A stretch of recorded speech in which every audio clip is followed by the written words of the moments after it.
Welcome to Lead Loud. My name is Richard Mulholland. I'm the founder and chief evangelist of Presentation Powerhouse Missing Link. Now, every single week on this channel, what I try to do is answer for a question for you around public speaking, presenting, or just kind of showing up your best version of yourself every time you're in front of the other humans.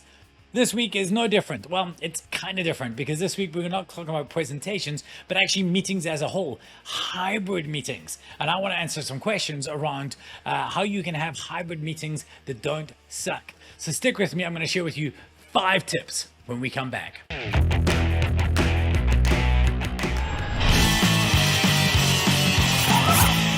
So, how do we have a meeting that doesn't suck? How do we have a hybrid meeting that doesn't suck? In fact, we could answer this for meetings in general because, Lord knows we need to. But hybrid meetings, well, they're here to stay. The numbers are in. Now let's have a look at them. 96% of people who started working remotely due to COVID-19 want to continue working remotely at least some of the time for the rest of their careers. 55% of employees would prefer to be remote at least 3 days a week. $11,000 is the amount you'll gain per year per employee that's been given a half remote work week. And 30% of employees say they are likely to switch jobs if they are forced to return back to work full time. And I tell you what, I would feel like that. I would not want to return to work full time again. So I want to share with you 5 tips from running more effective hybrid meetings.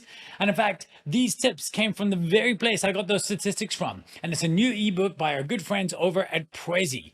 They put together this book. Michael Lee and the team compiled this. Very, very well done. It was, contributors like Slack, Sliders, Zapier, and of course, our team at Missing Link had helped as well. And I'm really, really proud to be associated with it because it's great. I read it last week. It took me all of 30 minutes.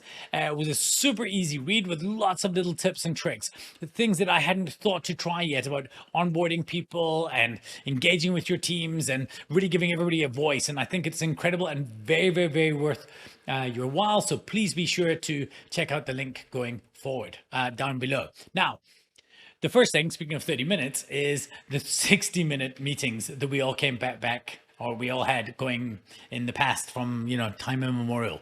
These things have to stop.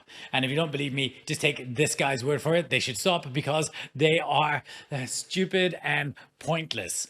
And as will be apparent right now in this video, Jazz and I have been watching Office reruns, and also Prezi has released GIFs, which is amazing. Cool. So that's what we want to do. So these meetings are stupid and pointless. We do not want to have 60-minute meetings anymore, and really, really, we wouldn't. That's why at our company, we've actually made it a rule. All client meetings are 30 minutes or less.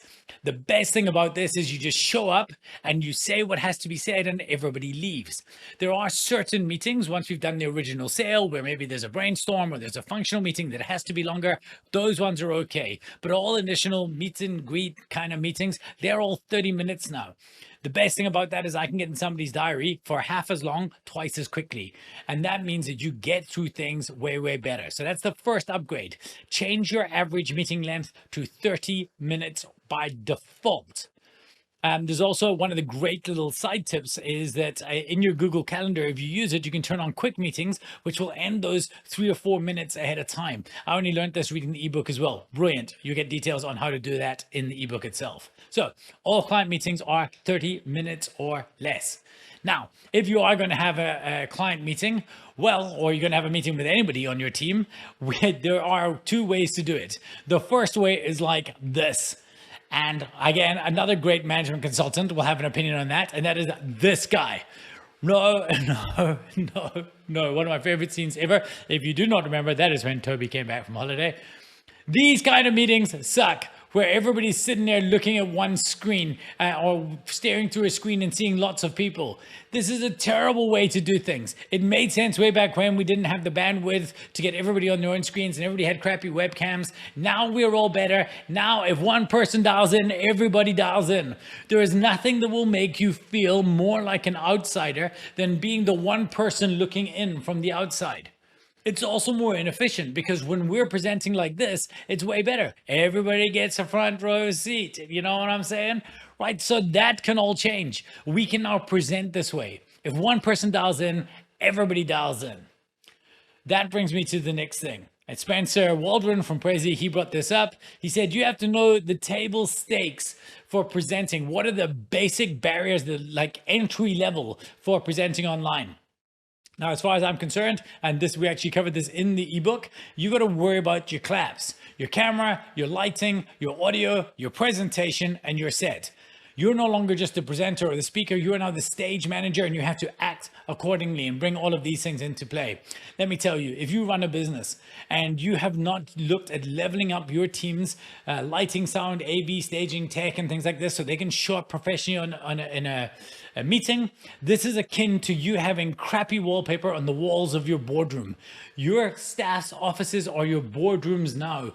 Treat them with the same respect that you would do that there. Spend money on your team to help them level up. There are no more excuses for crappy stuff at this stage in the game.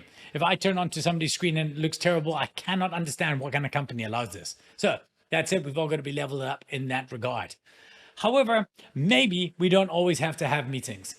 I think we should be canceling all report back meetings when one person talks. So if I had to show up and give you a report on some bit of information, this does not have to be a meeting anymore. Isn't asynchronicity a beautiful, beautiful, beautiful thing? And that's why tools like Loom are so fantastic.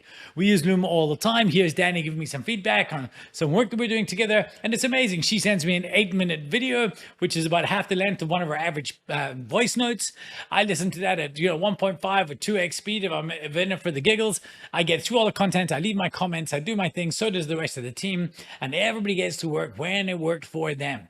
You do not have to have unnecessary meetings. Now, this should go without saying, except that it doesn't, because I've been invited to some of our client meetings of late where I think, why are half the people in this? Nobody has to be there. It didn't even need to be a meeting in the first place. One person could have sent a Loom and we could have all just left a comment. So that is it. We have to be looking for other ways. And that brings me to the final of the tips, which is this: flexibility is the future. We all need to be more flexible about how we work. If one person is out, if one person can't be in it, we don't have to wait to get everybody in the room. You can record your meetings. So if now you wanted to have 5 people in the meeting, but only 3 could arrive, you have your meeting, you record it, you share it with the rest of the people, upload it to a tool like Loom, which you can do, and let them comment and listen later, and we can all give our feedback from there. So that is it. A quick hit of some of my favorite things from the Prezi video. It really, really was some great stuff in there. I do want to say to you as well, though, as of right at the end of it, they had this great little kind of 3 lines that I thought were a fantastic bit to close on. And that was this: meetings must be inclusive, compelling, and necessary.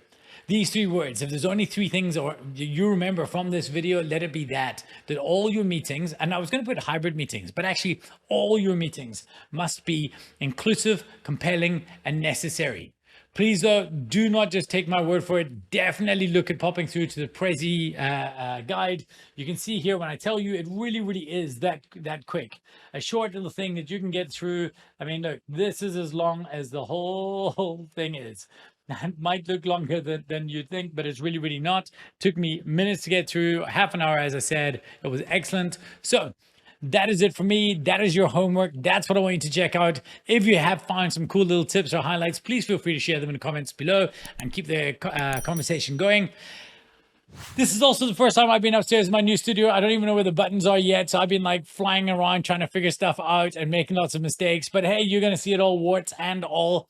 I will get better as we go, and hopefully you let me know what you like and what you didn't like and which shots and how often to do that or not.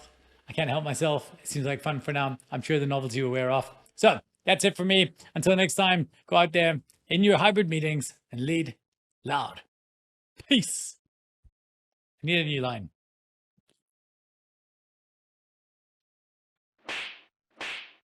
I don't know. Too much? Anyway, that's it for me. Cheers. Bye.